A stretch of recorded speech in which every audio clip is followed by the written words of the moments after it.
د چین پاکستان اکانومیک کوریډور په غبرګون کې د انډیا میډل ایسټ یورپ اکانومیک کوریډور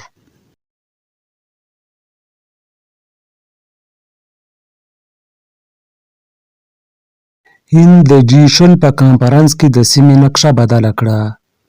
هند د چین پاکستان اکانومیک کوریډور څخه 10 چنده لوی اقتصادي دهلیز پرانیستلی چې نوم یې دی انډیا میډل ایسټ یورپ اکانومیک کوریډور. په دې کوریډور کې به د نړۍ لوی هیوادونه لکه متحده ایالات، انګلستان، متحده عربي امارات، سعودي عربستان، روسیه او ترکیه له هند سره په شریکه سوداګري کوي.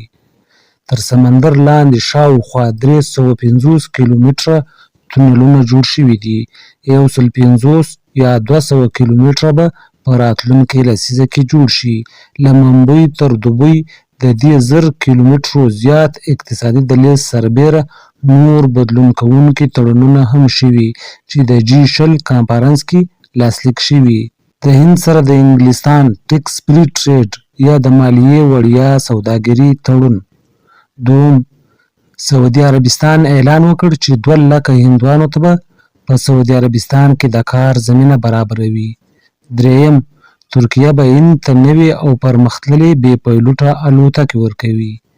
څلورم، په هند کې د نړۍ تر ټولو لوی سفارت جوړولو لپاره د متحده ایالاتو موافقه.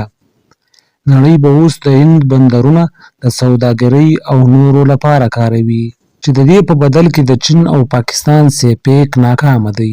دا د امریکا او د نړۍ د نورو لویو هیوادونو له ډیره وخته هڅه وه چې سیپیک ناکامه کړي. امریکا تر دې له مخې د ایران پر چابهار بندر هم کار وکړ چې سوداګري ورباندې وکړي او د سیمې هیوادونه هم ورته راوبولي. یاده دې وي چې G20 د هغو هیوادونو یوه ډله ده چې د نړیوالو اقتصادي او سیاسي مسلو په اړه خبرې اترې کوي. د G20 هیوادونو غړي د نړۍ د اقتصادي تولید 85 سلنه جوړوي او د نړۍ له 75 سلنې زیاته سوداګري د دوی په لاس کې ده.